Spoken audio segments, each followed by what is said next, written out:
Welcome back. We appreciate you spending part of your Sunday here with us on the Roundtable. An old friend of mine sitting here, a former co-worker, Chet Welch. We are bringing Chet on today to talk about somebody who I considered a friend, your dad. And we lost your dad this past week, sadly enough. And I wanted to bring you on here. Obviously, I'm the one who puts this show together, and I felt it was important to me because in all my time here, Chet, and I'm coming up on 14 years here at 13 ABC, in all my time, I don't think I've met a more selfless man who looked at his life as a life that was meant for others. And I think that's maybe one of the things that people are tributing him with this past week. Right. I think he's service above self was a motto that Rotary International adopted some time ago, and he was a perfect example of service above self.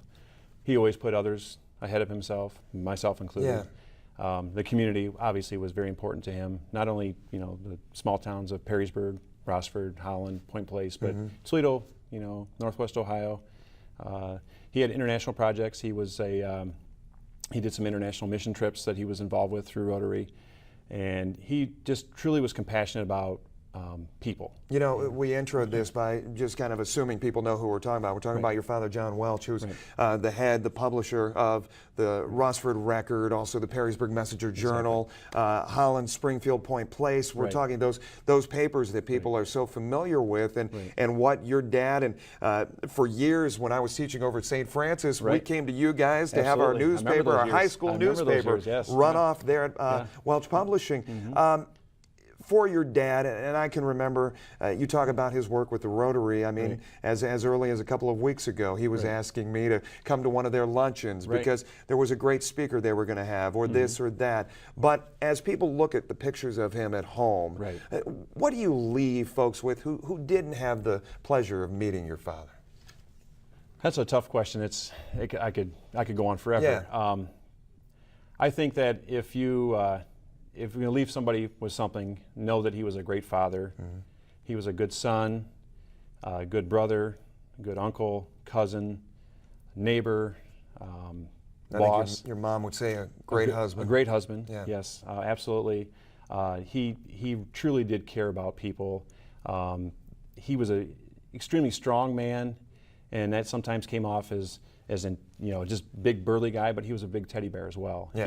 He had a heart for compassion, and I think the more people struggled, the more compassionate he was towards people. He's been to third world countries where little kids were tickled to death with Polaroid photos because they'd never seen pictures of themselves before. And I remember him telling stories about that and handing out little toys like Matchbox cars to kids and stuff like that. So. Philanthropy, very important to him. Absolutely, yes. Most definitely. Other things everybody would know John Welch and talk about fishing trips and his love for sports. Oh, he loved the outdoors. I mean, he loved our God-given rights here in this country, and he made me make a promise to him that all his grandkids would have the same freedoms, hunting, fishing, shooting, archery, all those fun things that he enjoyed through the years. He was a heck of a football player. He played up in, basically the most valuable football player in his football team his high school year. And those positions are typically running backs and quarterbacks. He got that honor as a center.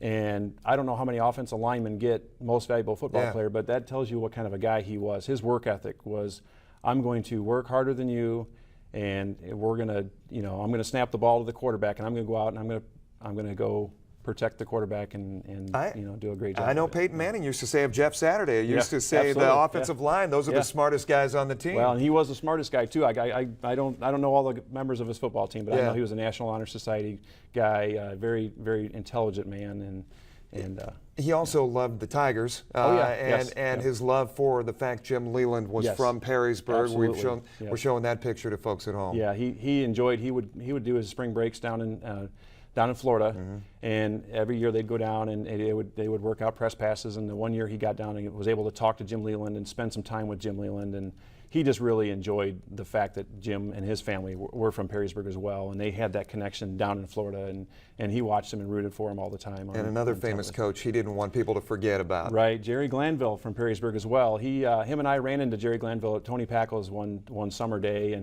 and Dad asked Jerry, he says, does it bother you that Jim Leland has a stadium in Perrysburg named after him, and Jerry says back to Dad, he says, well, the only thing they'd name after me would be the jailhouse. So it didn't have a story after that. Didn't it have just a story. stopped Kind there. of cut right there, right? Yeah. So. As you go on and obviously living your dad's legacy and looking at what Welch Publishing has meant to the community, people still look to those newspapers to keep them up to date, and a staunch love, as I do, for journalism.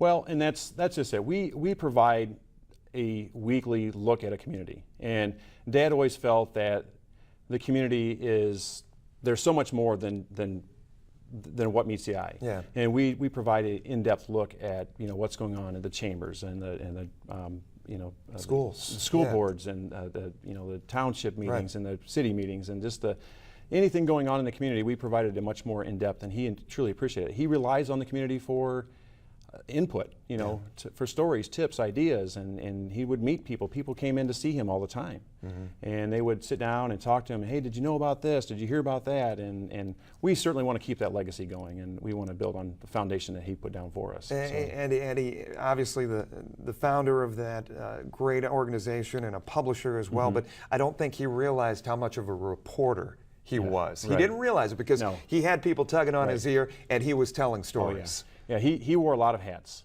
and he was very good at everything he did. And there was nothing I didn't see him do that he wasn't going to, that philosophy, that MVP philosophy, that I'm going to outwork, out-hustle, outlast you. I'm going to basically, do what it takes to get the job done. And we did that. And deadline business, you know how it is. You're deadlines, and you come up with a lot of adversity sometimes. Things go wrong, monitors break, things like that. Yeah. In fact, I was sitting there thinking, if we were sitting here, he'd be over there with his pocket knife fixing that thing right now. So, I mean, we had a monitor go down before we started taping today, but sure enough, your dad would be at the ready, getting that thing together. Chet, thank you so much. I appreciate it. We're sorry for your loss, but obviously the community and so much of Northwest Ohio is going to miss your dad. Yeah, thank you so much. We'll be right back right after this.